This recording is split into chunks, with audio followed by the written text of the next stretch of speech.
Mr. Reginald Harrington was not asleep. His eyes were closed, his breathing was heavy and rhythmic, and his frail body was slumped deep into the deep blue velvet of his favorite armchair. To anyone watching, he looked like a tired, harmless old man drifting into an afternoon nap. But under his eyelids, Reginald was awake. His mind was sharp, calculating, and waiting. This was a game Reginald played often. He was 75 years old, and he was one of the wealthiest men in the city. He owned luxury resorts, international shipping fleets, and cutting-edge software companies. He had everything a man could dream of, except for one thing: trust. Over the years, Reginald had become deeply bitter.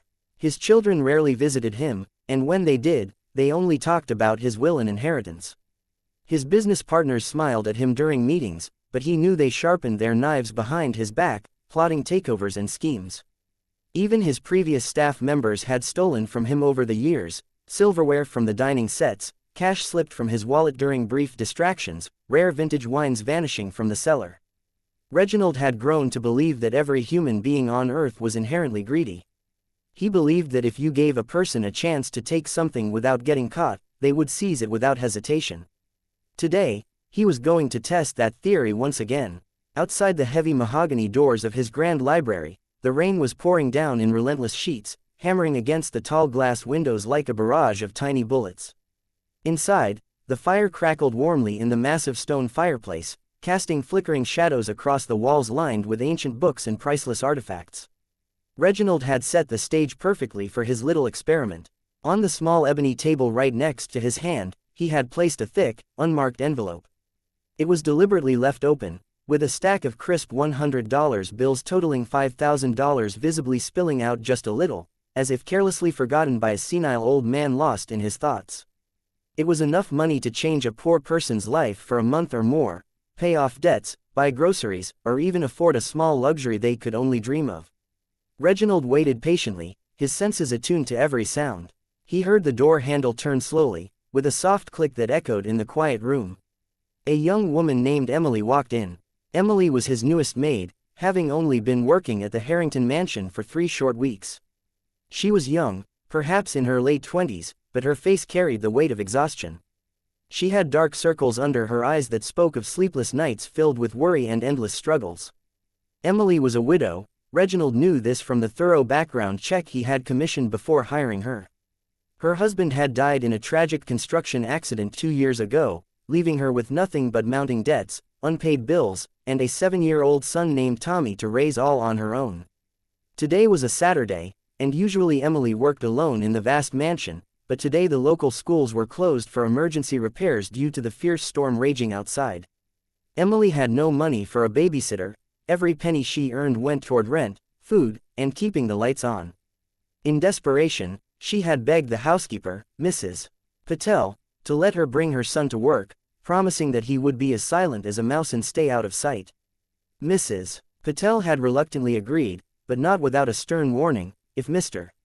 Harrington saw the child or if there was any disturbance, they would both be thrown out on the street without a second thought.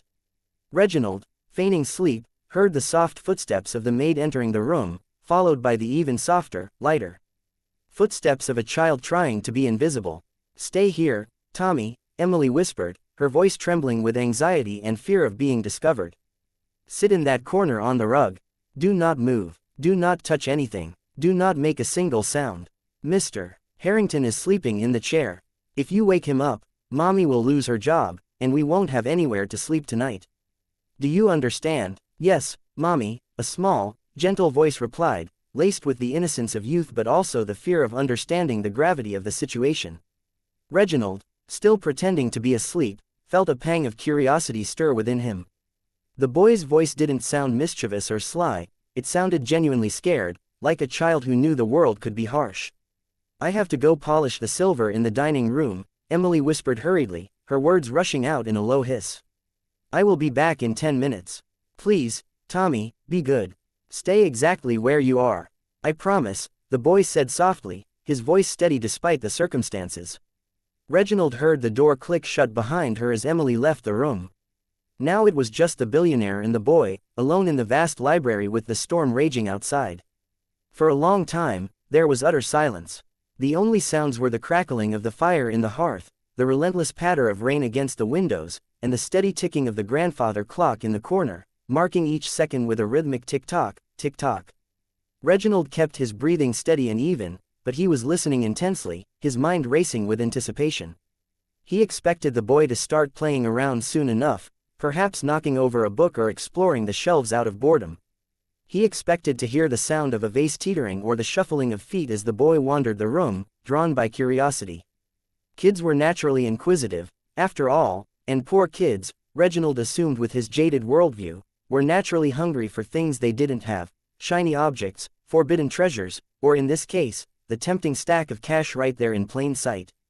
But Tommy didn't move. 5 minutes passed slowly, each one feeling like an eternity to Reginald, whose neck was starting to cramp from holding his head in the same awkward position, but he didn't dare break character. He waited, his patience a well-honed skill from years of boardroom negotiations. Then, finally, he heard it, the soft rustle of fabric as the boy shifted and stood up from his spot on the rug. Reginald tensed his muscles subtly, careful not to give himself away. Here we go, he thought to himself with a mix of cynicism and grim satisfaction. The little thief is making his move. He spotted the envelope, and now he'll go for it. He heard the small footsteps approaching his chair. They were slow and hesitant, as if the boy was unsure or perhaps even afraid of getting too close. The boy was coming closer, step by step, until he was right beside the armchair. Reginald knew exactly what the boy was looking at now, the envelope, with the $5,000 sitting right there, inches from Reginald's relaxed hand dangling over the armrest. A 7-year-old boy would certainly know what money was. He would understand that this much cash could buy toys, candy, warm clothes, or enough food to fill their empty cupboards for weeks. Reginald visualized the scene in his mind. The boy would reach out tentatively, grab a handful of the bills or the whole envelope, and shove it into his pocket, thinking no one was watching. Then Reginald would snap his eyes open, catch him red-handed, and fire the mother on the spot. It would be another harsh lesson learned, reinforcing his belief: never trust anyone, no matter how innocent they seem. The footsteps stopped. The boy was standing right beside him now. Reginald could almost feel the child's breath, warm and quick, brushing against his arm. He waited for the telltale rustle of paper being snatched, for the grab that would confirm his suspicions. But the grab never came. Instead, Reginald felt a strange, unexpected sensation, a small, cold hand gently touching his arm. The touch was light, barely more than a feather's weight, tentative and careful. Reginald fought the urge to flinch or open his eyes. He had to maintain the illusion of sleep. What is he doing? He wondered, his mind thrown off balance. Is he checking if I'm asleep? Or perhaps even checking if I'm dead? The boy withdrew his hand after a moment, and then Reginald heard a heavy sigh from the child, a sound filled with concern rather than mischief. "Mr. Reginald," the boy whispered, his voice so quiet it was barely audible over the drumming rain outside. Reginald didn't respond. Instead, he let out a soft, fake rumbling snore to sell the act, pretending to be deep in slumber. The boy shifted slightly on his feet, hesitating. Then Reginald heard a sound that confused him even more. It wasn't the sound of money being taken or papers rustling greedily. It was the sound of a zipper being pulled down slowly. The boy was taking off his jacket. What on earth is this kid doing? Reginald thought, his mind racing with bewilderment. Is he getting comfortable, planning to stay and play? Or something else entirely? Then, to his astonishment, Reginald felt something warm and slightly damp settle over his legs. It was the boy's jacket, a cheap, thin windbreaker, still carrying the chill and moisture from the rain outside, but it was being placed over Reginald's knees like a makeshift blanket. The room was indeed drafty. The large bay windows let in a persistent chill despite the roaring fire, and Reginald hadn't realized it until now, but his hands and legs were actually cold from the inactivity. Tommy smoothed the small jacket over the old man's legs with careful, gentle movements, as if handling something precious. "You're cold," Tommy murmured softly to the supposedly sleeping man, his voice filled with genuine compassion.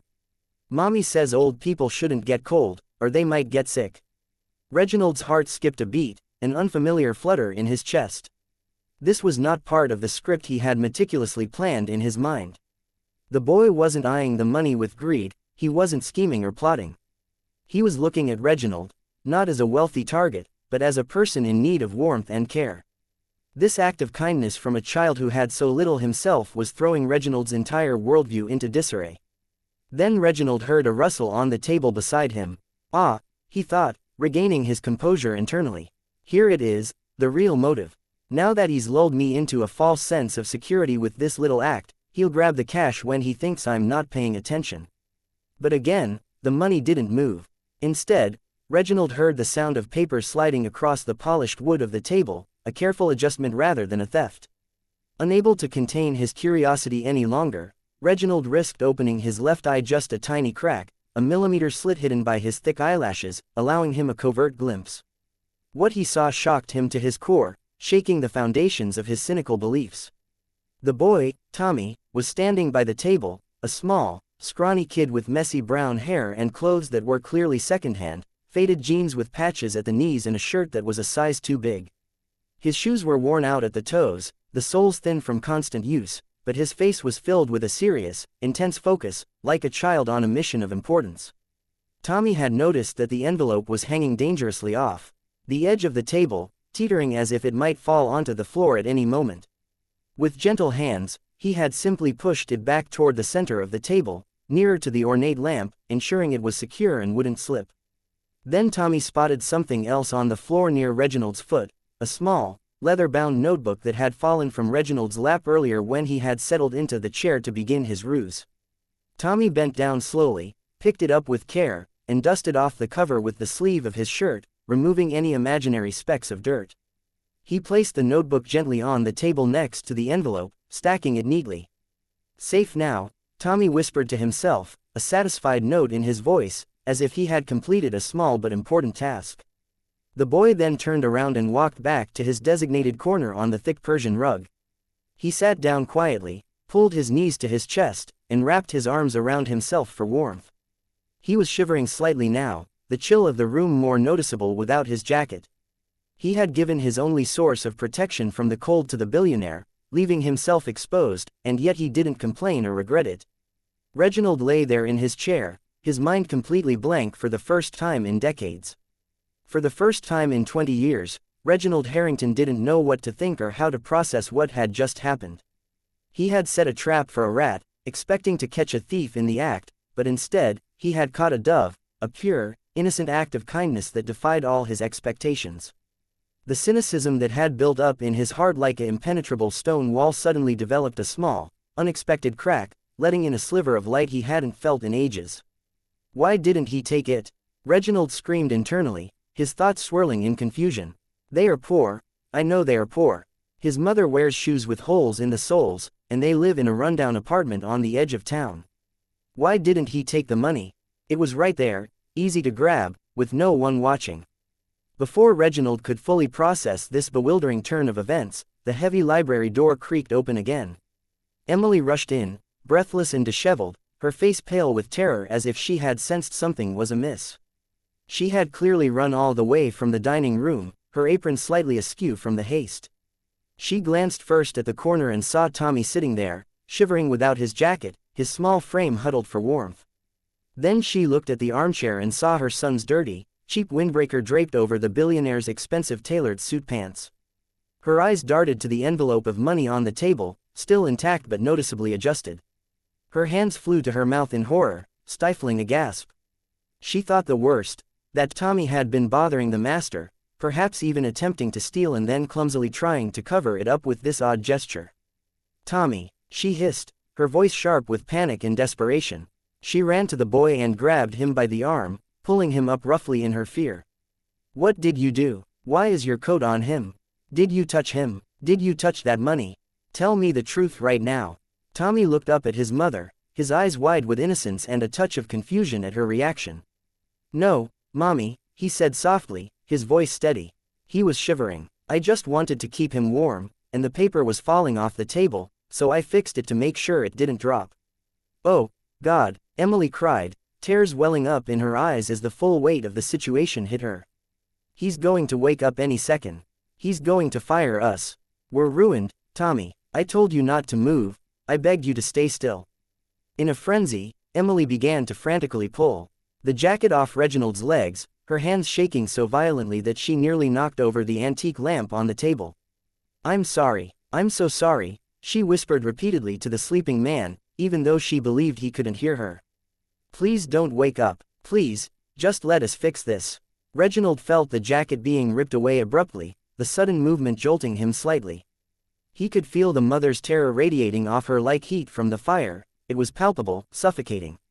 She wasn't scared of some abstract monster, she was scared of him, the man who had more money than he could ever spend but who had terrified his staff so much that a simple act of kindness from a child was interpreted as a potential crime worthy of dismissal. In that moment, Reginald realized with a sharp pang of self-awareness that he had indeed become a monster, a reclusive, distrustful figure who inspired fear rather than respect. He decided it was time to wake up and end the charade. Reginald let out a loud, theatrical groan, shifting dramatically in his chair as if emerging from a deep sleep. Emily froze in place, her body rigid with dread. She clutched Tommy to her chest protectively, backing away toward the door like a cornered animal. She looked like a deer caught in the headlights of an oncoming truck, her eyes wide and pleading. Reginald opened his eyes slowly, blinking a few times as if adjusting to the light in the room. He looked up at the ornate ceiling first, then gradually lowered his gaze to the terrified woman and the small boy standing by the door, trying to make themselves as small as possible.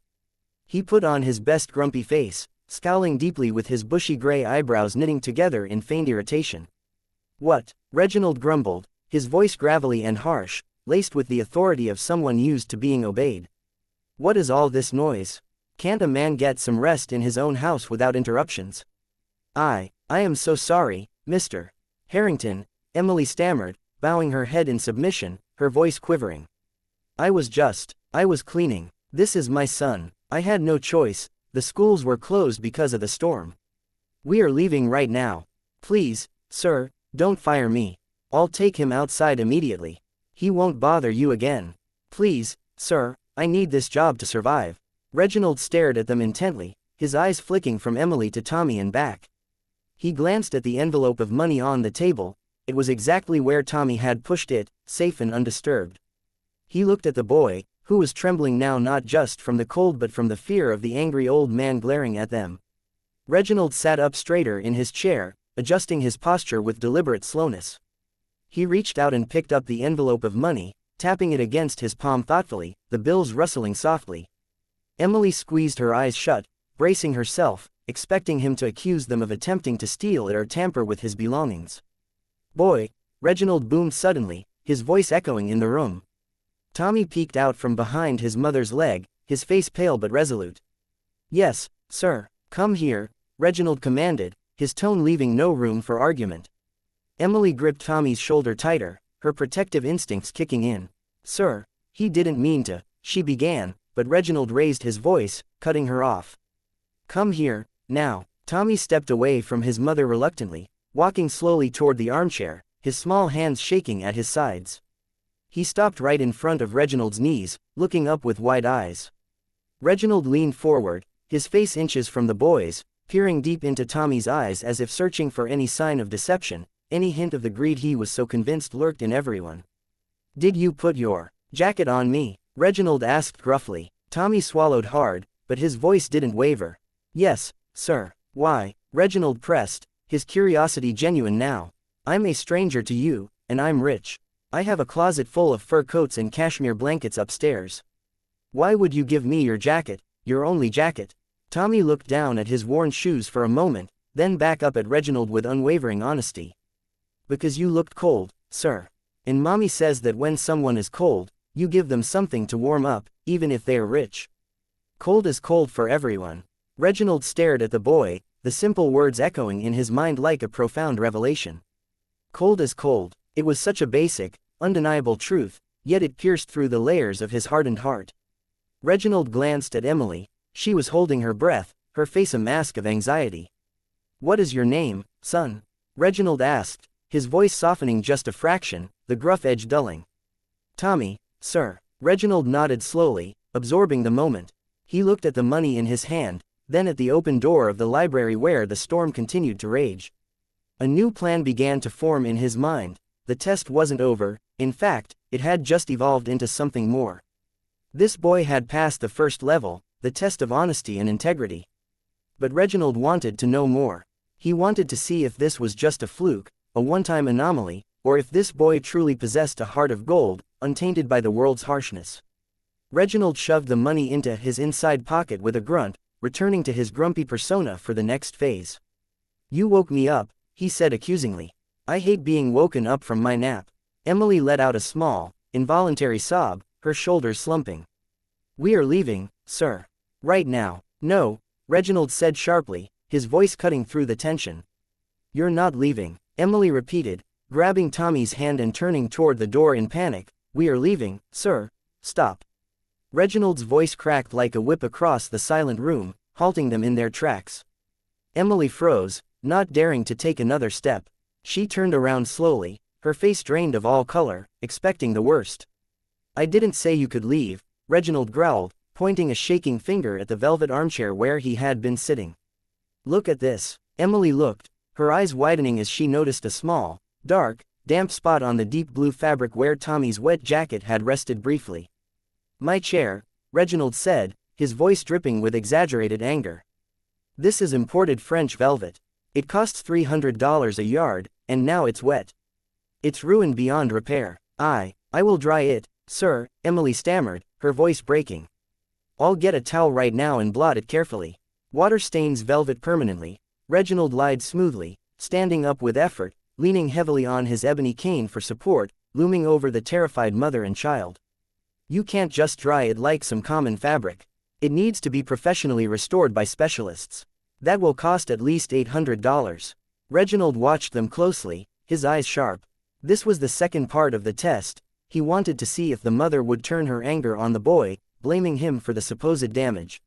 He wanted to see if she would scream at Tommy for costing her money she clearly didn't have, if the pressure of poverty and fear would fracture their bond and reveal underlying selfishness. Emily looked at the spot, then back at Reginald, tears streaming down her face unchecked. "Mr. Harrington, please," she begged, her voice raw with desperation. "I don't have $800. I haven't even been paid for this month yet, every cent goes to bills and food. Please take it out of my wages over time. I'll work extra hours for free if I have to. Just don't punish my boy for this. He's only a child." Reginald's eyes narrowed slightly. She was offering to work for free, to sacrifice even more of her time and energy. That was rare in his experience. Most people would argue, make excuses, or shift blame. But he wasn't satisfied yet, he needed to push further. "And you," Reginald said, turning his gaze to Tommy, "you caused this damage with your thoughtless action. What do you have to say for yourself?" Tommy stepped forward bravely, though his small frame trembled. He wasn't crying, his face was very serious, like a little adult facing a challenge. He reached into his pocket with determination. "I don't have $800, Tommy said softly, his voice clear. "But I have this." Tommy pulled his hand out of his pocket and opened his small fingers. In the center of his palm sat a small, battered toy truck. It was missing a wheel, the paint chipped and faded from years of play. It was clearly old and worthless to anyone else, perhaps picked up from a thrift store or handed down. "This is Speedy Sam," Tommy explained earnestly, holding it up for Reginald to see. "He's the fastest truck in the whole world. He was my daddy's before he went to heaven. Mommy gave it to me to remember him by." Emily gasped, her hand flying to her mouth. "Tommy, no, you don't have to give that up. It's your special toy." "It's okay, Mommy," Tommy said bravely, though his eyes glistened with unshed tears. He looked up at the billionaire with resolve. "You can have Speedy Sam to pay for the chair. He's my best friend, but you're mad, and I don't want you to be mad at Mommy anymore." Tommy reached out and placed the broken toy truck on the expensive ebony table right next to the leather notebook, as if offering a treasure.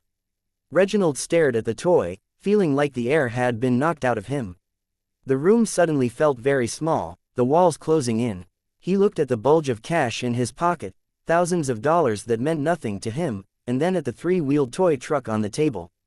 This boy was offering his most precious possession, the last tangible link to his deceased father, to fix a mistake born out of pure kindness.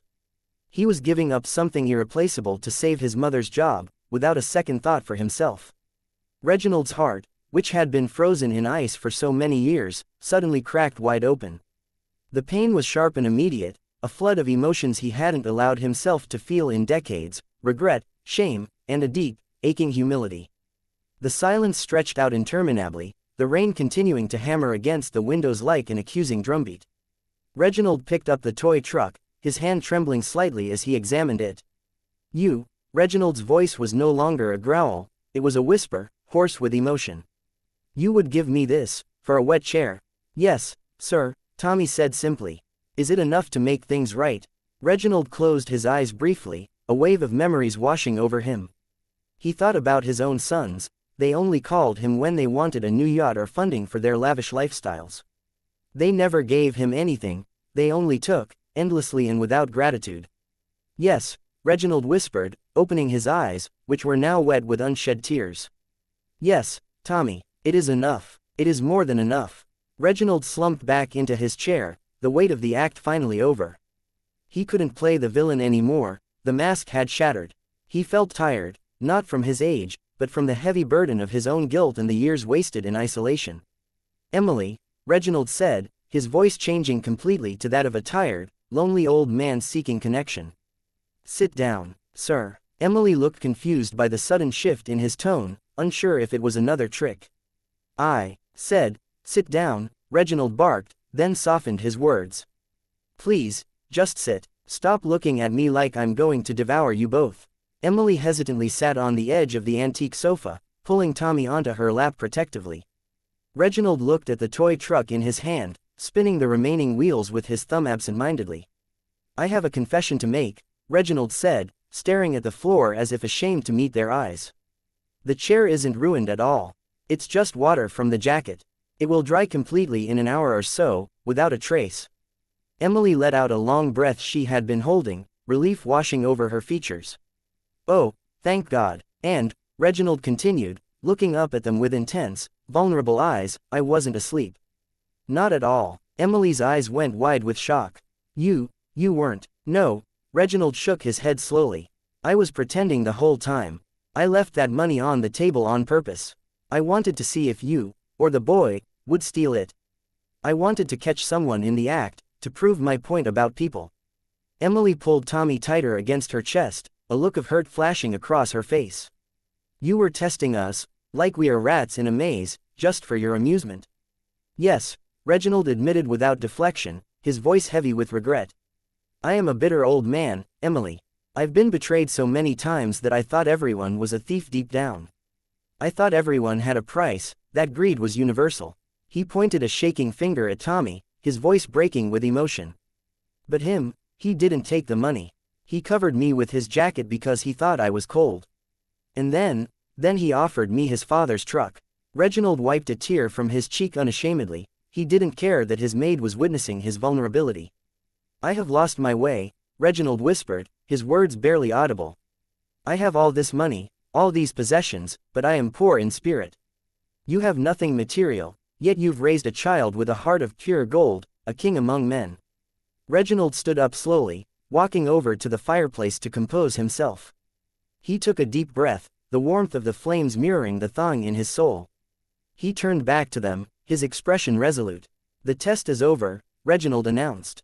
"And you passed, with flying colors, both of you." He reached into his pocket and pulled out the thick envelope of money once more. He walked over to Emily and held it out to her. "Take this," Reginald said firmly. Emily shook her head vigorously, her pride kicking in. "No, sir, I don't want your money like this. I just want to work honestly. I want to earn my keep through hard labor." "Take it," Reginald insisted, his tone gentle but unyielding. "It is not charity, it is a bonus, a payment for the profound lesson your son just taught me, a lesson I desperately needed." Emily hesitated, her eyes flicking to the money, then to Tommy's worn-out shoes and shivering form. "Please," Reginald said softly, his voice pleading now. "Buy the boy a warm coat that fits him properly. Buy him new shoes without holes. Buy yourself a comfortable bed that doesn't hurt your back every night. Take it, for his sake." With a trembling hand, Emily reached out and accepted the envelope, her fingers brushing against his.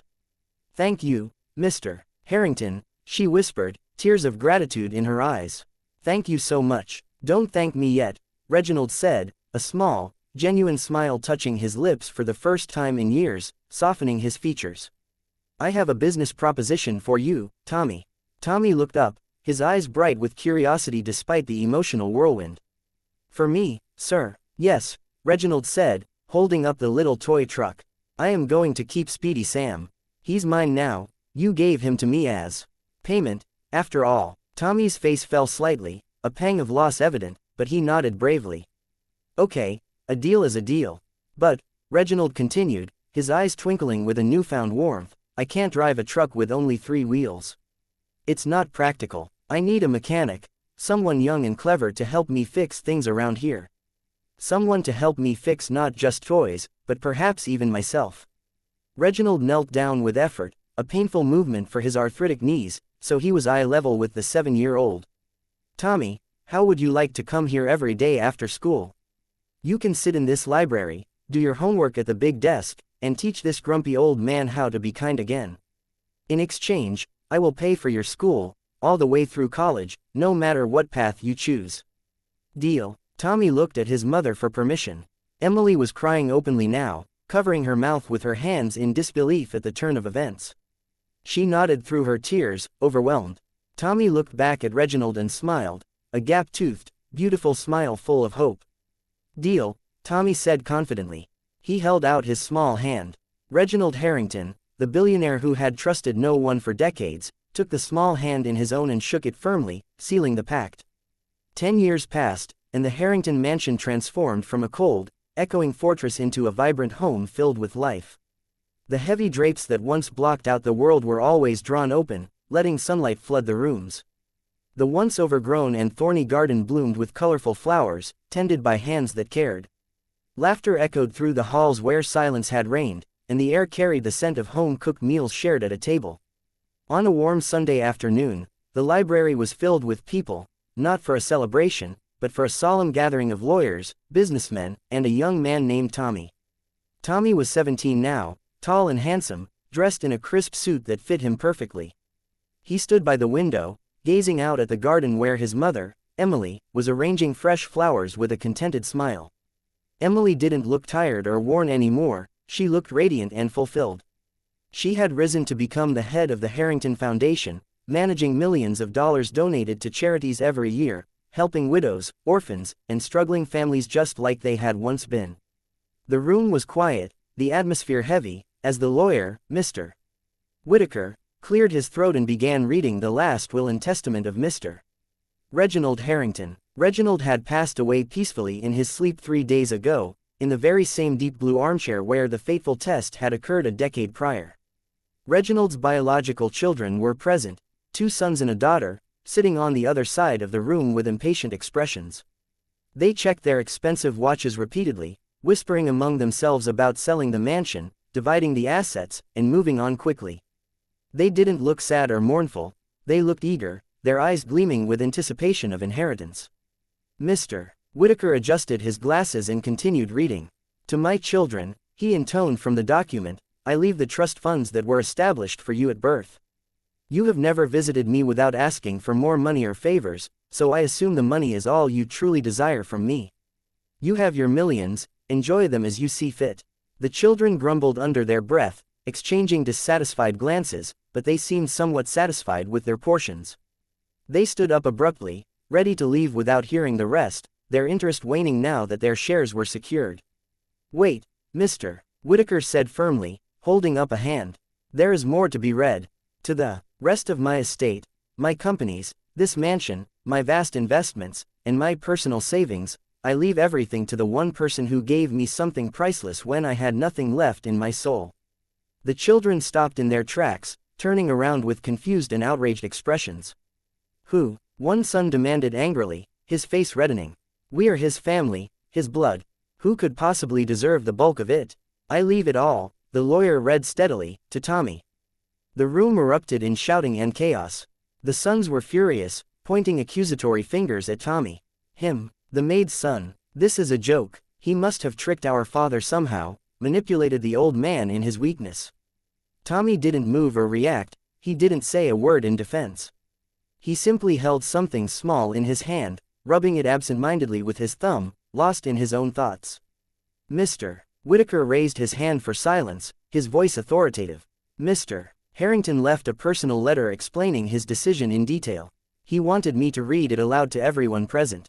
The lawyer unfolded a handwritten note, the paper slightly yellowed, and began.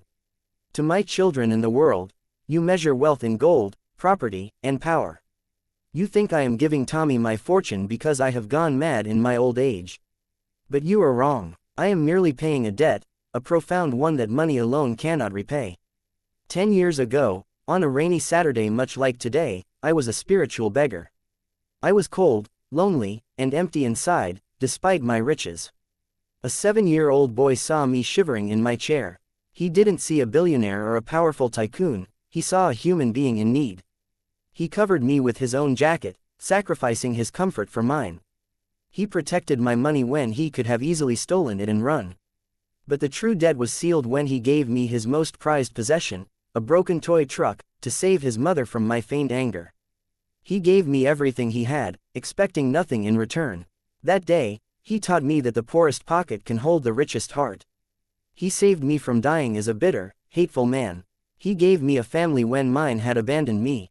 He gave me 10 years of laughter, noise, companionship, and love, things I had forgotten existed. So, I leave him my money. It is a small trade in comparison, because he gave me back my soul. Mr. Whitaker finished reading, folding the letter carefully. He looked at Tommy with a gentle expression. Tommy, Mr. Harrington wanted you to have this as well. The lawyer handed Tommy a small velvet box. Tommy opened it slowly, his hands steady. Inside, nestled on a cushion of white silk, was the old toy truck, Speedy Sam. Reginald had kept it for 10 years, polishing it regularly, and had even had a skilled jeweler fix the missing wheel with a tiny piece of solid gold, making it whole again. Tommy picked up the toy, tears running down his face freely. He didn't care about the mansion, the billions of dollars, or the angry shouts from Reginald's children echoing in the room. He missed his friend, the grumpy old man who had become like a grandfather to him, helping with homework, sharing stories of his youth, and teaching him about business with kindness rather than cutthroat tactics. Tommy walked over to his mother, Emily, who had entered from the garden upon hearing the commotion. She hugged him tight, her own eyes misty. He was a good man, Tommy, she whispered. Deep down, he always was. He was, Tommy replied softly. He just needed a jacket, and someone to show him warmth. The angry children stormed out of the house in a huff, vowing to contest the will and sue for their rightful share, but deep down, they knew they would lose. The will was ironclad, drafted with the precision of a man who had built an empire. Tommy looked around the massive library, his eyes lingering on the empty armchair. He walked over to it slowly and placed the toy truck with the gold wheel on the side table, right next to the lamp. Safe now, Tommy whispered, repeating the words he had said 10 years ago as a child, a small smile breaking through his tears. As the years unfolded, Tommy grew up to be a different kind of billionaire, one who used his wealth not to isolate himself but to connect with the world. He didn't build walls around his heart or his fortune. Instead, he built schools in underserved communities, funded scholarships for children like he once was, and established programs to support single parents struggling to make ends meet. He didn't hoard money in vaults, he invested it in fixing things that were broken, whether it was a rundown neighborhood, a failing hospital, or even mending relationships in his extended family where possible. And every time someone asked him how he became so successful, so influential, Tommy would smile warmly, pull the battered toy truck from his pocket where he always kept it, and say, I didn't buy my success with money. I earned it with kindness, a small act that sparked a lifetime of change. Now, the moral of this story is that kindness is an investment that never fails to yield returns. In a world where everyone seems to be trying to take something, money, power, advantage, those who give selflessly are the ones who truly change the world for the better. Reginald Harrington had all the money in the world, but he was spiritually poor until a child taught him the true value of love and compassion. Never underestimate the power of a small act of goodness, a jacket lent in the cold, a kind word in a moment of despair, or a simple sacrifice made without expectation. When you give from the heart, do it without expecting anything in return, and life will reward you in ways that money never can, with genuine connections, inner peace, and a legacy that endures. To expand on this, let's delve deeper into the backstory of each character, adding layers to make the narrative richer and more immersive. Reginald Harrington wasn't always the bitter recluse he became. Born into modest means in a small industrial town, he had clawed his way to the top through sheer determination and ingenuity. As a young man, he started with a small shipping company, navigating the rough waters of business with a blend of innovation and ruthlessness. Success came, but so did betrayals, partners who embezzled funds, friends who turned envious, and a marriage that crumbled under the weight of his ambition. His wife left him after 20 years, taking half his early fortune, and his children grew distant, seeing him more as a bank than a father. These experiences hardened him, turning trust into a luxury he could no longer afford. Emily's story was one of quiet resilience. Raised in a working-class family, she dreamed of becoming a teacher, but life had other plans. She married young to her high school sweetheart, a hard-working construction worker, and they had Tommy soon after. Their life was simple but happy until the accident, a scaffolding collapse that claimed her husband's life and left her buried in medical bills and grief. She took any job she could find, from waitressing to cleaning, always putting Tommy first. The position at the Harrington mansion was a godsend, paying enough to keep a roof over their heads, but the fear of losing it was a constant shadow. Tommy, the heart of the story, was a bright child with an old soul. Influenced by his mother's teachings of empathy and his father's stories of honesty, he navigated poverty with a positive spirit. He loved building things with scraps, dreaming of becoming an engineer one day. The toy truck, Speedy Sam, was more than a plaything, it was a symbol of his father's love, a reminder of happier times spent racing it across the kitchen floor. As the decade progressed after that rainy day, the relationship between Reginald, Emily, and Tommy blossomed into a true family. Reginald began by mentoring Tommy in small ways, explaining math problems with real-world examples from his business empire, teaching him chess to sharpen his strategic thinking.